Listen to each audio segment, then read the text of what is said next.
ፏፏቴ ቲዩብ አክብሮታዊ ሰላምታችን ይድረሳችሁ የተከበራችሁ ቻናላችን ቤተሰቦች እነሆ የዕለቱን ሰበር ዜናዎች ወደ እናንተ ማድረስ ጀምረናል። በቅድሚያ ማበይት ነጥቦች ህወሓት ሸኔና ፋኖ ጋር ስምምነት ላይ ደርሰናል፣ አዲስ አበባ ላይ ይጠብቁናል፣ አብረን አዲስ አበባን እንቆጣጠራለን ሲል መግለጫ አውጥቷል። የኦሮሞ ነጻነት ሰራዊት መግለጫ ወጣ። ኦላ ደግሞ ማንንም ተሸክመን ስልጣን ላይ የምናወጣበት ምንም ኃይልና ምንም ምክንያት የለንም ብሏል። ይህን በዝርዝር እንመለከታለን። ምክክሩ ሊያደናቅፉ ነበር የተባሉ ተሳታፊዎች ስልካቸው መቀማቱ ተነገረ። ዛቻና ማስፈራራት የተፈጸመባቸው ነው ተባለ። አዲስ አበባ የኦሮሚያ ክልል አካል መሆኗ ሰፊ እድል አለው ተብሏል። የድሮን ጥቃት ገዳም ላይ ተፈጸመ። ብዛት ያላቸው ሴት መነኮሳት ተገድለዋል። የኢትዮጵያ መንግስት ለመጣል ያለመ ስብሰባ በኤርትራ ድንበር ተደረገ። በዝርዝር እንመለከታቸዋለን። አድማጮቻችን፣ ተመልካቾቻችን ለቻናላችን አዲስ ከሆናችሁ ሰብስክራይብ በማድረግ ይቀላቀሉ። መረጃው ለሌላ እንዲደርስ ላይክ፣ ሼር ያድርጉ። ፊንፊኔ በር ላይ ጠብቀን ማንንም ተሸክመን ወደ ስልጣን የምናወጣው ኃይል በፍጹም አይኖርም ሲል የኦሮሞ ነጻነት ግንባር ገለጸ። የትግራይ ህዝብ ነጻ አውጪ ግንባር ህወሓት በኦሮሞ ህዝብ መካከል ክፍፍል ለመፍጠር የሚያደርገውን ጸረ ህዝብ ሴራ በብርቱ እንቃወማለን። የህወሓት አመራሮች ኦሮሞን ከሌላ ጋር ለማጋጨት የሚያደርጉትን ጥረት ፈጽሞ ተቀባይነት የሌለውና አጀንዳው አደገኛ አካሄድ ነው ሲሉ ገልጸዋል። እኛ እንደዚህ አይነት ጸረ ህዝብ ፖለቲካ ውስጥ መቼም አንገባም ብሏል። በአሁኑ ወቅት በተለያዩ መድረኮች የሚዲያ አውታሮች እየተሰራጩ ያሉትን የትስስርና የጥምረት ትርክቶች አስመልክቶ የኦሮሞ ነጻነት ሰራዊት ኦላም የሚከተሉትን ግልጽ አቋም ያስተላልፋል። የኦሮሞ ህዝብ ትግል የራሱን ነጻነትና እጣ ፈንታ በራሱ የሚወስን እንጂ በሌሎች ኃይሎች የጠባብ ስልት ሰሌዳ ላይ እንደ መጠቀሚያ የሚመደብ አይደለም። የህወሓት አመራሮች በህዝባችን መካከል ጥርጣሬና መከፋፈልን ለመፍጠር እንዲሁም ኦሮሞን ከሌላው ማህበረሰብ ጋር ለማነካካት የሚደረግ ማንኛውም እንቅስቃሴ የተጋለጠና ርካሽ ሴራ ነው ብሏል። የተንኮል ፖለቲካና የከፋፍለ ግዛት ስልት ተቀብሯል። የኦሮሞ ነጻነት ሰራዊት የትኛውንም የጥፋት ጂኦፖለቲካዊ ተንኮልና ተቋማዊ ህልውናውን ብቻ ታሳቢ ያደረገው ኦፖርቹኒስቲክ አካሄድ በጥብቅ ይቃወማል። እኛ በህዝቦች የደም መቃብር ላይ የሚገነባ ጥቅም ትስስር ውስጥ ፈጽሞ አንገባም። የኦሮሞ ነጻነት ሰራዊት የህዝባችንን ሰላም፣ ደህንነትና የጋራ እድገት አደጋ ላይ የሚጥል ጸረ ሰላም አካሄዶችን ሁሉ አጥብቆ የሚዋጋ መሆኑን በድጋሚ ይገልጻል ሲል ገልጿል። ምክክሩ ሊያደናቅፍ ነበር የተባሉ ተሳታፊዎች የእጅ ስልካቸው መቀማቱ ተነገረ። የአዲስ አበባ ጉዳይ ከኦሮሚያ ለመጡ፣ የባንዲራ ጉዳይ ደግሞ ከአማራ ለመጡ ተመካካሪዎች መሰጠቱ ቅሬታ አስነስቷል። የምክክር ጉባኤው ኮሚሽኑ ባዘጋጀው ሳይሆን መንግስት በመረጣቸው የምክክር አጀንዳዎች እንዲወያዩ መደረጋቸው ተሳታፊዎች ቅሬታቸውን ገልጸዋል። 4000 ተሳታፊዎችና 3000 ተባባሪዎች አሉኝ ባለው የኢትዮጵያ ሀገራዊ ምክክር ኮሚሽን የገጠመውን ውዝግብ መፍታት እንደተሳነው ከተሳታፊዎች አንደበት እየተረጋገጠ ይገኛል። አስተያየቶቻቸውን ለቦርከና የሰጡ ተሳታፊዎች አንዳንድ አጀንዳዎች ይመለከታቸዋል ለተባሉ ብሔሮች እየተለዩ መቅረባቸው በቅሬታ መልክ አንስተዋል።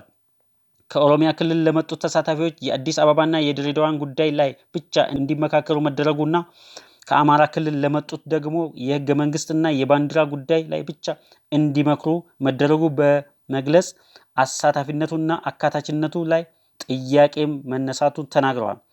ይህ አሰራር በፖለቲካ ፓርቲ ዘንድም ቅራኔ ፈጥሯል ተብሏል። አንዳንድ ፓርቲ አመራሮች ምክክሩ ሁሉንም አጀንዳዎች ሳያካትት አንድ በአንድ ጉዳይ ላይ ማተኮሩን አንቀበልም ማለታቸው ተከትሎ ኮሚሽኑ ከመንግስት ጋር ልምከርበት በሚል ለጊዜው አቀይቶታል ነው የተባለው። በጉባኤው መዘግየትና በአጀንዳ መረጣው ያልተሰማው አንዳንድ የምክክሩ ተሳታፊዎች ወደ መጡበት አካባቢ እንመለስ የሚል ጥያቄ ማቅረባቸው ተሰምቷል። ነገር ግን ምክክሩን ልታደናቅፉት ነው በሚል ዛቻ አዘል ማስጠንቀቂያ ከደረሳቸው በኋላ ውሳኔያቸውን ቀልብሰዋል ተብሏል።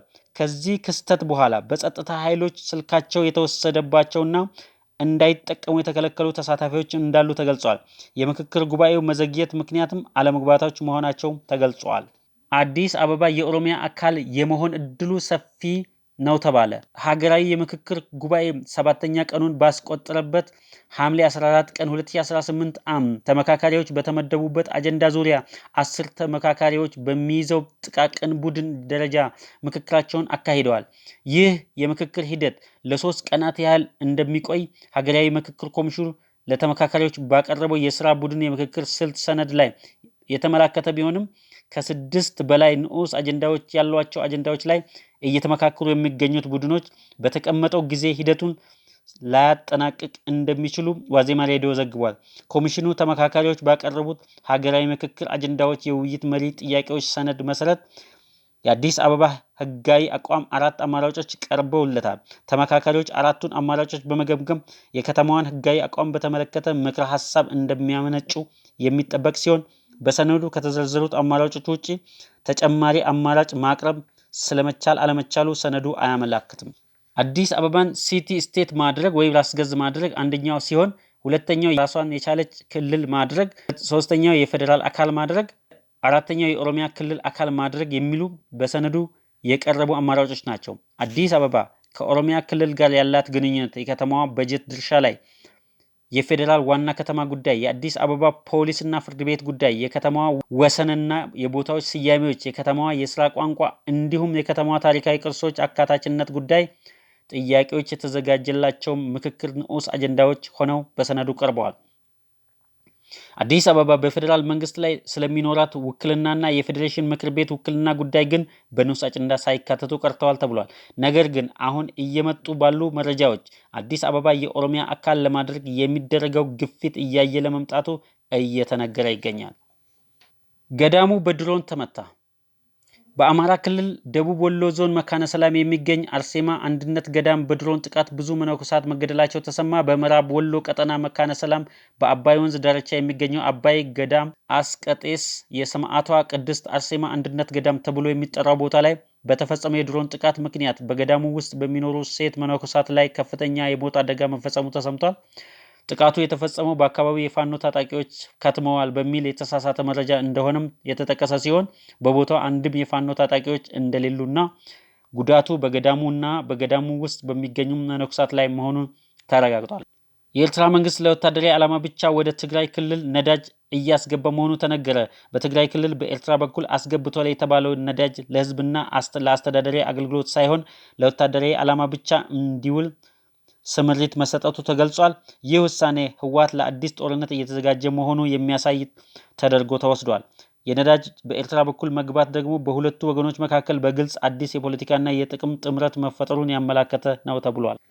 የፌዴራል መንግስት ወደ ትግራይ ክልል ሲልክ የነበረው ነዳጅ ከጊዜያዊ አስተዳደሩ መፍረስ በኋላ ሙሉ በሙሉ ማቆሙ ይታወሳል። የኢትዮጵያ መንግስትን ለመጣል ያለመ ስብሰባ በኤርትራ ድንበር ተደረገ።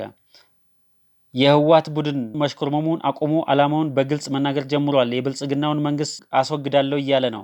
ቡድኑ ካለፈው እሁድ አንስቶ ህልውናዬን የማረጋገጠው በብልጽግና መቃብር ነው በሚል መሪ ቃል ስብሰባዎች እያደረገ ይገኛል። በእነዚህ ስብሰባዎች ላይ ከወትሮ በተለየ መልኩ የህወሓት አመራሮች ብልጽግናን ከስልጣን ማስወገድ አለብን በማለት በግልጽ እየተናገሩ ይገኛሉ።